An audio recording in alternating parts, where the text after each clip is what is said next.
성경에서는 제약들 중에서 특히 교만을 아주 큰 제약으로 꼽고 있습니다.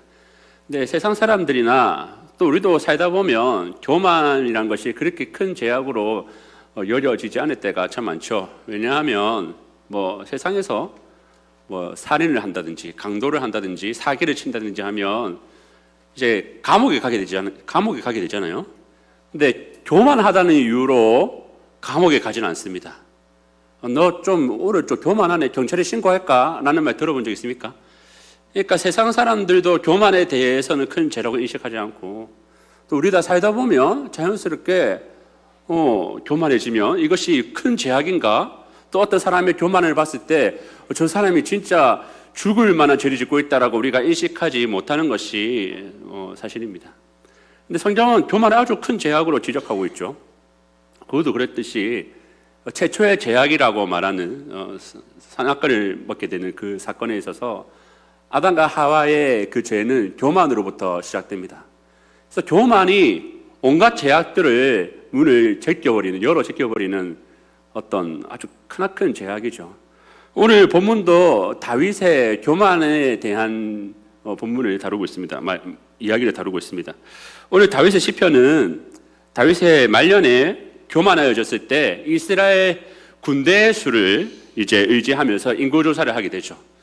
그래서 내가 이 정도 나라를 강건하게 키운 거 이거 군대 때문 아니냐? 앞으로도 내 나라가 건강할 건데 건강하다는 그 보장이 어디 있느냐? 군대가 탁월하다는 겁니다. 군대가 많다는 겁니다. 그래서 인구조사를 시행하게 되었고 그 결과 백성들이 전염병으로 이제 죽게 되는 그러한 징계를 받게 되는 그것을 이제 배경으로 하는 시편입니다. 그래서 6절에 다윗의 고백을 보십시오. 이렇게 하고 있죠. 내가 형통할 때 말하기를 영원히 흔들리지 아니하리라 하였도다. 다윗이 형통하게 된 것은 하나님께서 다윗에게 언약을 맺으시고 약속대로 그에게 은혜를 주셨기 때문입니다.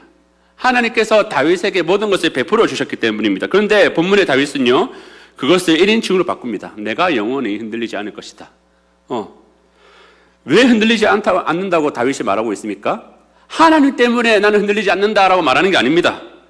하나님이 주신 그 형통함을 그것을 우상으로 삼아서 이것 때문에 이 재물 때문에 이 군사 때문에 내가 흔들리지 않을 것이다 라고 말하면서 하나님과의 관계가 끊어지고 멀어져 있는 것을 우리가 눈으로 볼 수 있게 됩니다. 그래서 가령 이런 것입니다. 우리 자녀가 저한테 와서 아빠 저한테 100만 원만 주세요. 제 첫째 아이가 알고 있는 숫자 중에서 제일 큰 게 100만 원입니다. 그래서 100만 원만 주세요. 그러면 제가 알아서 살게요 라고 말하는 것과 마찬가지입니다. 애가 100만 원 가지고 살 수 있습니까 사실? 자기 딴에는 100만 원만 있으면 살 수 있다는 아주 희망찬란한 꿈을 꾸고 있겠지만 참고로 이제 이 아이는 저에게 집을 사준다 했는데 160만 원짜리 집을 사준다고 했습니다. 그걸로 집을 살 수 있다고 생각해요. 그래서 100만 원만 있으면 내가 살 수 있다라고 말하는 그 생각 자체가 얼마나 허황됩니까? 100만 원만 있으면 살 수 있습니까? 근데 자기는 그렇게 살 수 있다라고 생각한다는 거죠.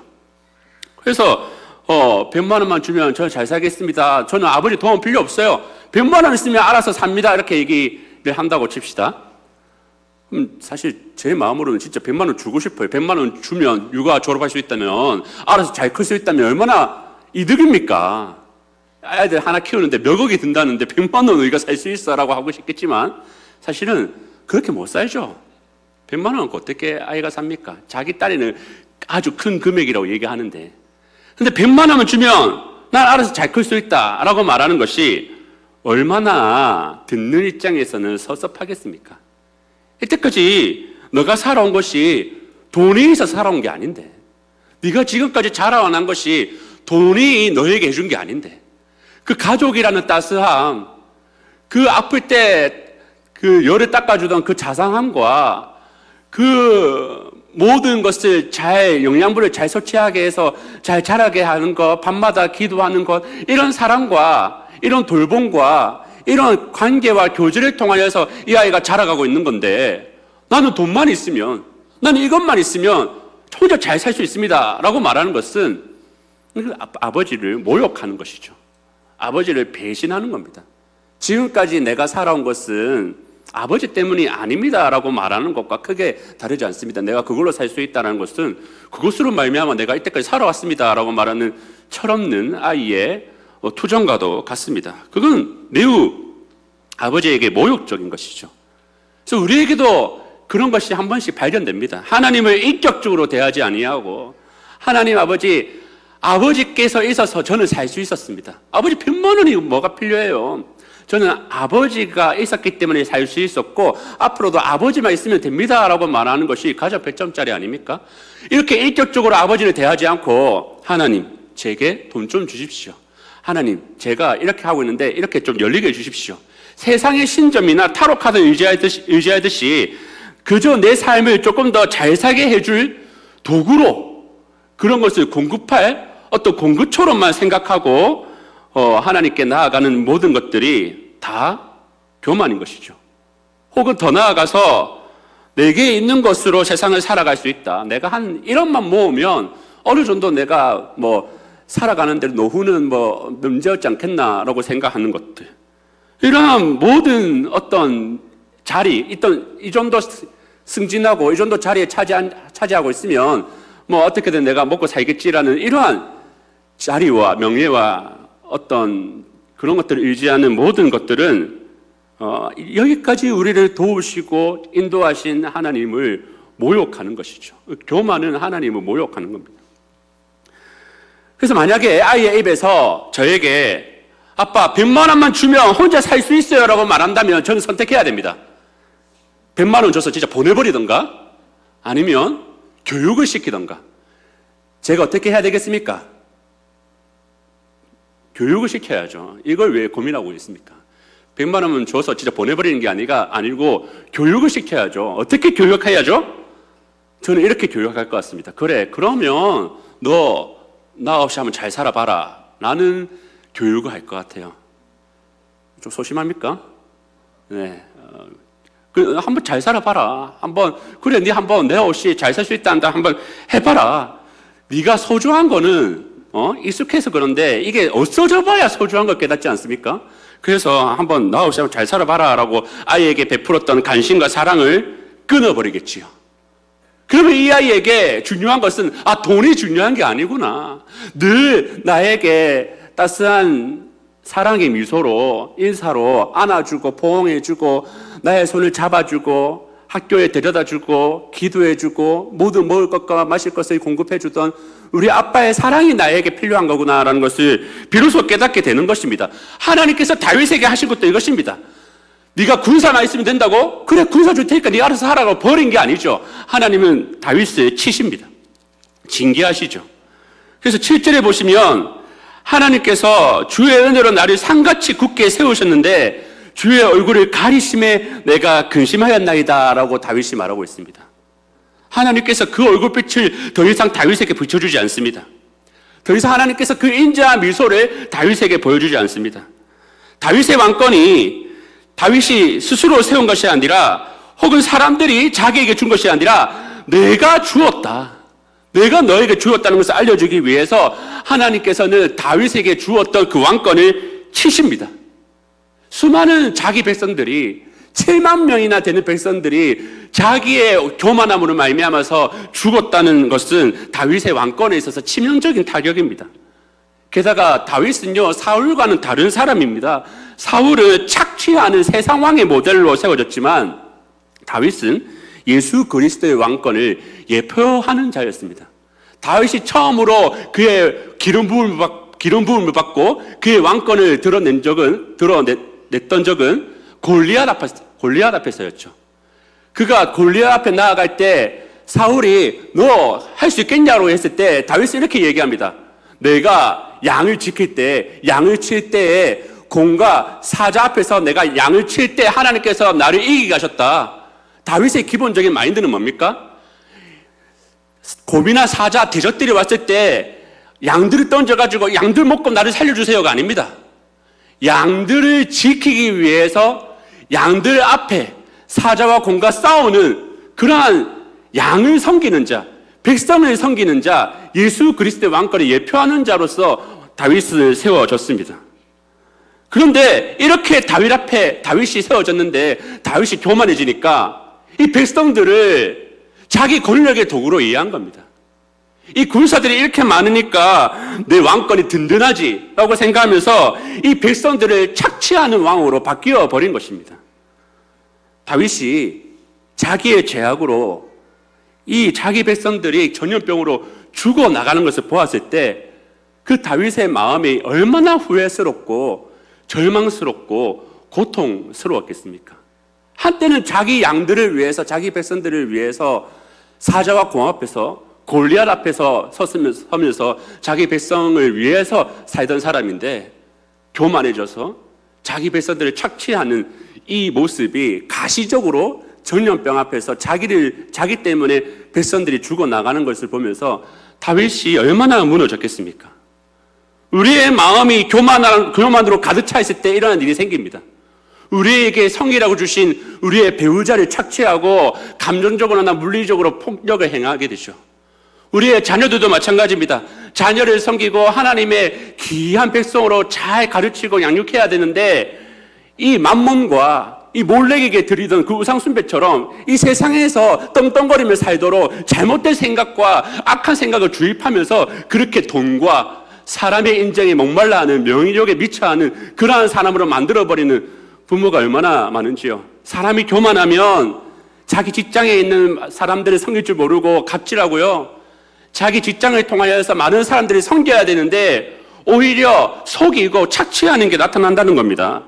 저도 살면서 크고 작은 사기와 착취를 얼마나 많이 당했는지 멀쩡한 이빨 많이 빼고 그런 일들이 너무 많아서 분노가 차오릅니다. 아니 교회 다니신다는 분이 저에게 와서 얼마나 크고 작은 속임으로 많이 뺏어갔는지, 믿는 사람이 왜 이렇게 착취하나? 그런데 생각해 보니까 나는 어떤가? 나는 정말 그리스도인으로서 이 착취에 이 악을 행하는 이 굴레를 끊어버리고 정말 저 사람은 믿는 사람이구나. 저 사람은 수많은 손해와 수많은 아픔이 있는데도 불구하고 끊어버리고 오히려 우리에게 잘해주는구나. 자기의 손해를 감당하고 자기를 비움으로 오히려 남을 부욕하게 하는 사람이구나. 이런 그리스도인의 모습이 나에게는 있어놓고 지금 다른 사람들에게 저걸 믿는 사람인데도 사람이 착취하고 앉아있나라고 말하고 있는 건가? 라고 생각하게 되더라고요. 그래서 마음이 교만하면 하나님 나라를 망쳐놓습니다. 하나님이 창조하신 세계를 망쳐놓습니다. 얼마나 피조 세계를 착취하는 것으로 바꾸어버리는지. 그래서 이스라엘 왕이었던 다윗의 눈앞에 백성들이 죽어나가는 것은 이 자리에 겸손한 왕이 있으면 이 백성들을 살리는 왕인데 교만한 왕이 서면 그렇게 백성들을 죽이고 착취하는 이러한 모습으로 나타난다는 것입니다. 다윗은 그것을 보고 비로소 깨달았습니다. 자신에게 하나님의 은혜가 사라지고 그의 얼굴빛이 사라졌음을 깨닫고 부르짖습니다. 내가 교만함으로 하나님이 하셨다가 아니라 내가 했다. 저게 나를 강하게 한다. 나는 이제 이 형통함이 영원히 사라지지 않을 거야. 하나님이고 뭐고 없는 그 1인칭으로 계속해서 나는이라고 하다 보니까 하나님이 없어진지도 모르다가 비로소 하나님께서 자신의 얼굴빛을 가리자 다윗은 깊은 수월에 있다는 것을 경험합니다. 내가 지금 하나님이 없는 곳에 있구나. 내가 지금 하나님을 찾을 수도 없을 정도로 깊은 수월 가운데 내려와 있구나. 나는 무덤으로 내려가고 있는 중이구나. 나는 죽어가고 있구나라는 것을 깨닫습니다. 그래서 다윗은 살려달라고 부르짖는 겁니다. 3절에 그 영혼을 수월에서 끌어내서 살리사 무덤으로 내려가지 않게 하셨다라고 다윗은 고백하는 것이죠. 그렇게 부르짖으면서 하나님 저는 수월에 내려갑니다. 저는 죽어갑니다. 얘기했을 때 하나님 저를 살려주십시오라고 했을 때 나를 건져주시는 하나님을 찬양할 수밖에 없다라고 노래하고 있는 겁니다. 우리는 교만하며 하나님을 잊어버리고 바로 버리지만 하나님은 그렇지 않습니다. 자녀들은 아빠 없이 살 수 있다라고 그렇게 철없이 말할지라도 아빠는 그렇지 않습니다. 철없는 자녀들은요, 집을 한 번씩 나가도 아빠는 집을 나가지 않습니다. 아빠는 집 나가는 아이들을 그래 잘 나가라 하면서 내버려 두는 게 아니라 반드시 아빠는 자녀를 찾아내죠. 자녀들의 마음은 그게 안 되는 겁니다. 너무 어려서 약해서 제가 이따금씩 자녀들에게 매를 들면 자녀들이 그 시간을 영겁의 시간을 보내듯이 두려워하고 떨려합니다. 엄청 무서워해요. 뭐 자기가 죽음 무덤에 내려가는 것 마냥 엄청 두려워하거든요. 근데 그 매 한 대 딱 맞으면 이제 끝나거든요. 끝나는데 그게 엄청 두렵고 떨리는 시간입니다. 아, 저 아빠가 나를 왜 이렇게 싫어하나라고 생각할 수도 있고, 아빠가 나를 왜 이렇게 미워하나 라고 생각할 수도 있겠지만, 아빠의 마음은 그렇지 않죠. 본심은 그게 아닙니다. 오늘 본문 5절에 얘기하지 않습니까? 그의 노염은 잠깐이요, 그의 은총은 평생이로다. 하나님께서 징계하시는 자에게 품는 마음은 이것입니다. 그 징계는 잠깐입니다. 그러나 하나님의 은총은 평생입니다. 부모 마음은 그렇지 않습니다. 아이들에게 징계할 때는 잠시 징계하지만 아이들에게 향한 마음은 사랑입니다. 그 사랑은 영원한 것이죠. 우리가 교만 가운데 마음이 무너져 있을 때 절대 착각하지 말아야 될 것이, 하나님께서 나를 혹시 미워하지는 않을까, 내가 기도하면 하나님께서 안 들어주시지 않을까라는 그러한 거짓말에 사로잡히는 겁니다. 다윗은 말합니다. 다윗이 수많은 그 엄청난 수호를 경험하고 그 엄청난 교만함으로 자기 백성 7만 명을 죽음에 이르게 되는 그때까지도 다윗은 하나님을 부르짖습니다. 왜냐하면 하나님의 징계는 잠깐이고 노염은 잠깐이지만 그의 은총은 평생이기 때문입니다. 다윗은 그것을 성전 낙성식 가운데 부르라고 말하고 있는 것입니다. 우리가 자녀를 봤을 때, 자녀를 볼 때 한 번씩 까꿍 하잖아요. 까꿍 해본 적 있으시죠? 그래서 이렇게 얼굴을 가리면 아이들은요, 이 어린아이 눈에는요, 그게 부모가 진짜 사라졌어요. 없어요. 그런데 팍 열면 까꿍하면 아빠 나타나가지고 까르르 웃는단 말이죠. 지금 애들한테 하면 뭐 하냐고 물어봅니다. 그런데 어린아이들에게 막 얼굴을 가리고 아빠 여기 있다 이렇게 하면 엄청 까르르 웃거든요. 그것과 마찬가지입니다. 우리가 때로는 아버지의 얼굴 가림을 보게 됩니다. 우리의 죄악과 우리의 연약함과 우리의 죄를 깨닫게 하기 위해서 징계하실 때 얼굴을 잠시 가리지만 그 얼굴을 가리시는 분이 어디 딴 데 가는 거 아닙니다.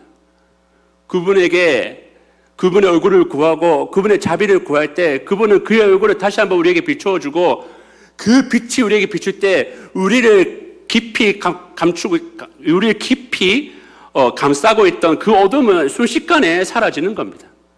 그래서 우리가 교만이라는 건 끔찍한 죄악이지만, 그래서 하나님께 기도하지 못하고 하나님의 말씀을 읽지 못하는 그 어둠 속에 갇혀 있을 수도 있지만, 아, 내가 이렇게 말씀을 안 읽고 기도 안 했는데 하나님께서 다시 나를 회복시켜 주실까라는 의심하지 마시고 계속 다시 기도를 회복하고 말씀으로 돌아가고자 하나님께 부르실 때 하나님은 그 얼굴을 드신다는 겁니다.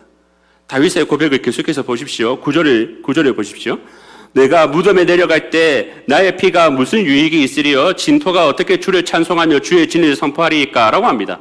쉽게 말하면 내가 하나님의 징계로 죽는다면 하나님을 찬양한 사람을 잃게 되는 거 아닙니까? 하나님께 유익이 없습니다. 라고 말하는 겁니다. 제가 이어서 그냥 죽으면 누가 하나님을 찬송합니까? 이거 하나님 손해입니다. 라고 쉽게 말하면 그렇게 말하는 거죠. 이거 뻔뻔하게 보이는데 이게 뻔뻔한 게 아닙니다. 자신이 깨닫고 돌이켜서 하나님이 하셨다라고 다시 고백하게 해달라는 겁니다. 이때까지는 하나님이 하셨다 하지 않고 내가 했다, 이것으로 살 거다라고 했지만 주여 나를 돌이키셔서 저를 이대로 죽게 하지 마시고 다시 한번 하나님의 언약 백성으로서 하나님이 세우신 그 사명자로서 다시 한번 회복되어서 하나님이 하셨다, 하나님이 하신다라고 노래하는 사람이 되게 하소서.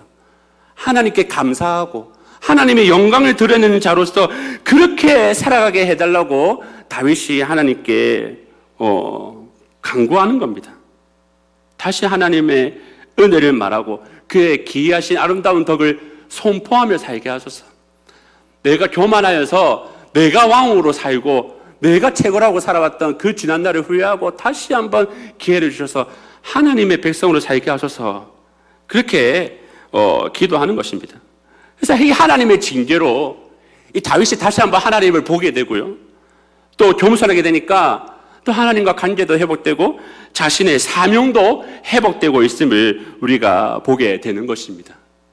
그래서 하나님의 징계는요, 우리가 하나님의 징계를 겪고 있다면 그것은 결코 하나님이 우리를 떠나심이 아닙니다. 진짜 떠나시면 100만 원 주고 가라 이거죠. 그러나 우리가 내가 하나님이 없다라고 슬퍼하고 내가 하나님께 기도하지 않는구나라고 슬퍼한다는 것은 하나님의 은혜가 드리워져 있는 겁니다. 그때 기도하고 그때 말씀 읽으면 됩니다. 사랑하는 교회 여러분, 다윗의 이 연약함은 자기 백성들을 7만 명이나 죽게 만들었어요. 그러나 우리 왕이신 우리 주 예수 그리스도를 보십시오. 다윗은 그의 죄악으로 많은 백성들이 죽음에 이르렀지만 그분은 자기 백성들의 죄악을 자신이 짊어지시고 죽으셨습니다. 자기 백성이 들어가야 될 그 수월과 하나님이 존재하지 않는, 아무리 기도해도 하나님이 들어주지 않는 그 죄악의 사망 가운데 우리가 들어가야 되는데 주님께서 십자가에서 그것을 경험하셨습니다. 아버지 어찌하여 나를 버리십니까? 라는 울부짖음은 우리의 울부짖음이 되었어야 했죠. 우리의 왕이신 예수 그리스도께서 그 모든 두려움과 그 모든 수월과 죽음에 우리가 이르지 않도록 십자가에서 그것을 해결하셨습니다. 그리고 우리에게 주신 것이 무엇입니까? 성령입니다. 로마서 8장 15절 이렇게 말합니다. 너희는 다시 무서워하는 종의 영을 받지 아니하고 양자의 영을 받았으므로 우리가 아빠, 아버지라고 부르짖느니라. 예수님께서 우리에게 주신 선물이 성령 하나님이십니다. 우리는 여전히 우리의 죄악을 슬퍼해야 됩니다. 그러나 그것이 하나님과 떨어지고 하나님이 나를 버리셨을까 봐 두려워 떠는 그러한 슬픔이 아닙니다.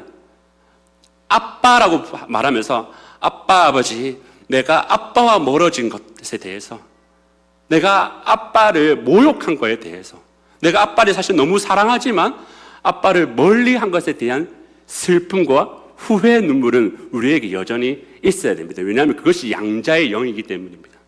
아빠와 멀어진 그 슬픔의 영이 우리 가운데 있다면 우리는 말씀을 듣고 아버지께 나아가야지 라고 한다면 우리에게 양자의 영이 있는 것입니다. 그것은 구원의 보증입니다. 그렇게 한다는 것은 하나님의 자녀라는 보증입니다. 교만에 빠져서 참된 기쁨의 근원이신 예수님을 잊어버리지 않도록 합시다. 이 다윗의 시편은 낙성가입니다. 그래서 성전에 나올 때마다 이 시편을 불렀습니다.